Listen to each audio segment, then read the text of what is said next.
എനിക്ക് എൻ്റെ അമ്മയെ ഓർമ്മ വന്നത്. അമ്മ ഇന്ന് എൻ്റെ കൂടെ ഇല്ല. അമ്മ ഇതുപോലെ ഓർമ്മയില്ലാത്ത ഇങ്ങനെ വീൽ ചെയറിൽ ഒറ്റ ഇരിക്കിരിപ്പിക്കുമ്പോൾ എൻ്റെ കുഞ്ഞ് തീരെ പൊടിക്കുഞ്ഞായിരുന്നു. എൻ്റെ കുഞ്ഞിനെ മടിയിൽ വെച്ച് കൊടുക്കുമ്പോൾ അമ്മയ്ക്ക് ഓമനിക്കാൻ പറ്റാതെ അമ്മ ഇങ്ങനെ നോക്കിയിരിക്കുമോ കുഞ്ഞിനെ. അത് കാണുമ്പോൾ സത്യം പറഞ്ഞാൽ എനിക്ക് ഇവിടെ വന്ന് എൻ്റെ ഈ അച്ഛന്മാരെയും അമ്മമാരെയൊക്കെ കാണുമ്പോൾ ശരിക്കും എൻ്റെ അമ്മയുടെ ആത്മാവിന് വേണ്ടി ഞാനിപ്പോൾ പ്രാർത്ഥിക്കുന്നത്. എൻ്റെ അമ്മയുടെ ആത്മാവ് ഇപ്പോൾ ഇവിടെ കൂടെ ഉണ്ടാവും. എല്ലാ അമ്മമാർക്കും അച്ഛന്മാർക്കും വേണ്ടി ഞാൻ ഈ ഗാനം സമർപ്പിക്കുന്നത്. എൻ്റെ അമ്മയ്ക്ക് ഒരുപാട് ഇഷ്ടമുള്ളൊരു പാട്ട്. തങ്ക മനസ്സ് അമ്മ മനസ്സ് മുറ്റത്തെ തുളസി പോലെ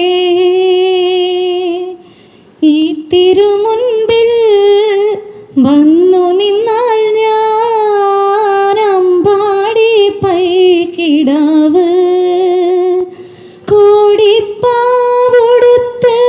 കണിത്താലവുമായി വിഷുക്കൈ നീട്ടമിൻ കയ്യിൽ തരുമ്പോൾ എൻ്റെ മിഴി രണ്ടും നിറയും ഞാൻ തൊഴുതു കാലിൽ വീഴും. തങ്ക മനസ്സ് അമ്മ മനസ്സ് മുറ്റത്തെ തുളസി പോലെ സിന്ദൂര പൊട്ടു തൊടുമ്പോൾ ഈ നല്ല നെറ്റിയിലെന്നും സൂര്യനുദിച്ചിരുന്നു.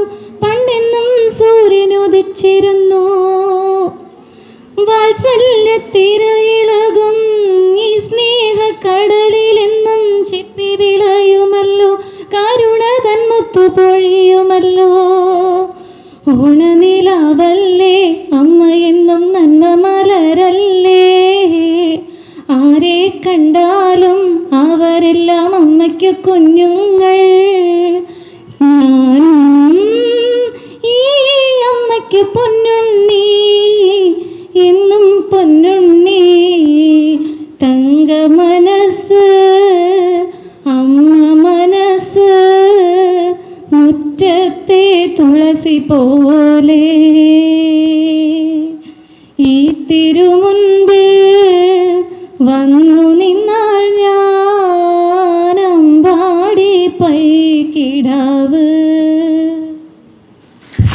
Thank you Simi. ഇവിടെ വന്നപ്പോൾ ഞാൻ പറഞ്ഞില്ലേ, ആദ്യം ഇവിടെ വന്ന മൂന്നാമത്തെ വട്ടം ഞങ്ങളിപ്പോൾ ഇവിടെ വരുന്ന ആ സമയം തൊട്ട് ഇവിടെ ഒരു എന്താ പറയുക, ഞാൻ വീൽചെയറിരുന്ന അമ്മയെ കണ്ടപ്പോൾ ശരിക്കും എൻ്റെ അമ്മയെ ഓർമ്മ വന്നു.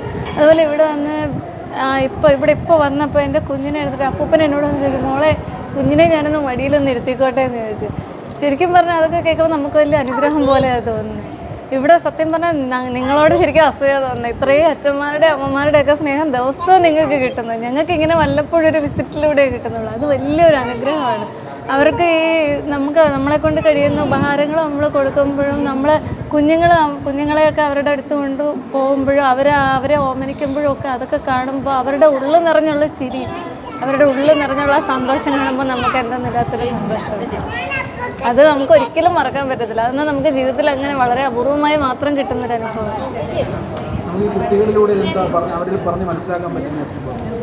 കുട്ടികളിൽ ഇപ്പം നമ്മളിങ്ങനെ ഈ കുട്ടികളെ ഇങ്ങനെ പല വിധത്തിലുള്ള ഇങ്ങനെയുള്ള പ്രോഗ്രാമുകളിൽ ഇങ്ങനെയൊക്കെ ഉൾപ്പെടുത്തുമ്പോൾ ശരിക്കും പറഞ്ഞാൽ ഇന്ന് നമുക്ക് ഫാമിലി റിലേഷൻഷിപ്പിൽ കണക്ഷൻ, ഒരു അറ്റാച്ച്മെൻറ്റ് നഷ്ടപ്പെട്ടുകൊണ്ടിരിക്കുന്ന ഒരു സമയത്ത് ഇങ്ങനെ ബന്ധങ്ങളുടെ മൂല്യം മനസ്സിലാക്കാൻ കുട്ടികളെ കൊണ്ടുവരാൻ പറ്റിയൊരു സ്ഥലമാണിത്. ഇവിടെ ഇങ്ങനെ പ്രത്യേകിച്ച് ഞങ്ങളുടെ ടീച്ചറിനോട് ഞങ്ങൾക്ക് നന്ദി പറയാനുള്ളത്. കാരണം ടീച്ചർ അച്ഛൻ, അമ്മ, മക്കൾ, അപ്പൂപ്പൻ, അമ്മൂമ്മ അങ്ങനെ ആ ഒരു റിലേഷൻഷിപ്പ് കീപ്പ് ചെയ്യാൻ വേണ്ടി ടീച്ചർ എന്നും കൊടുക്കാം. മക്കളെ മുതിർന്നവരെ ബഹുമാനിക്കണം, അപ്പൂപ്പനെ സ്നേഹിക്കണം, അമ്മയെ സ്നേഹിക്കണം, അച്ഛനെ സ്നേഹിക്കണം, പരസ്പരം എല്ലാവരുടെ തുറന്നു പറയണം. അങ്ങനെയൊക്കെയുള്ള ഒരുപാട് നല്ല ശീലങ്ങൾ പഠിപ്പിച്ച് പിന്നെന്താ പറയുക, കുട്ടികളെ ഒരുപാട് നല്ല കാര്യങ്ങൾ, നല്ല ശീലങ്ങൾ ഞങ്ങളുടെ ടീച്ചർ പഠിപ്പിക്കുന്നുണ്ട്.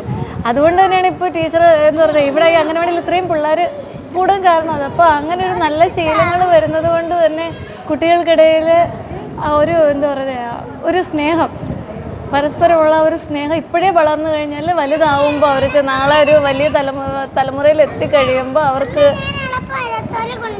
അവർക്ക് ശരിക്കും എന്താ പറയുന്നത്, ഒരു ബന്ധങ്ങൾ കാത്തു സൂക്ഷിക്കാനുള്ള ഒരു ഗുണം അത് അവരിലുണ്ടാകും. അതിനിപ്പോഴേ കുഞ്ഞുങ്ങളെ പ്രാപ്തരാക്കാൻ നമുക്ക് കഴിയും. തീർച്ചയായിട്ടും ജീവിതത്തിൽ ഞാൻ ഒരിക്കലും മറക്കത്തില്ല. ഓരോ വട്ടം ഇവിടെ വരുമ്പോഴും ഞാൻ കരഞ്ഞിട്ടാണ് പോകുന്നത്.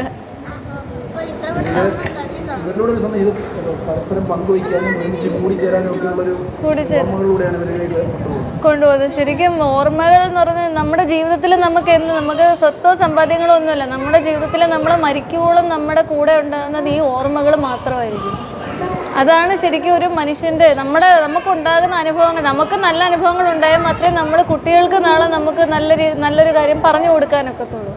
അപ്പോൾ നമുക്ക് ഇതുപോലെ നല്ല നല്ല എക്സ്പീരിയൻസുകൾ കിട്ടുക, നല്ല എന്താ പറയുക, നമുക്ക് ശരിക്കും നമ്മുടെ ഉള്ളിലും നഷ്ടപ്പെട്ടുകൊണ്ടിരിക്കുന്ന ഈ സ്നേഹവും ബന്ധവും അതൊക്കെ, അതായത് ഇപ്പോൾ എല്ലാവരും ഫോണിനും ടി വിക്കും ഒക്കെ അഡിക്റ്റ് ആകും. ഇങ്ങനെയൊക്കെ വരുമ്പോഴാണ് ശരിക്കും അതിൻ്റെ മൂല്യങ്ങൾ നമുക്ക് മനസ്സിലാക്കാൻ കഴിയുന്നത്.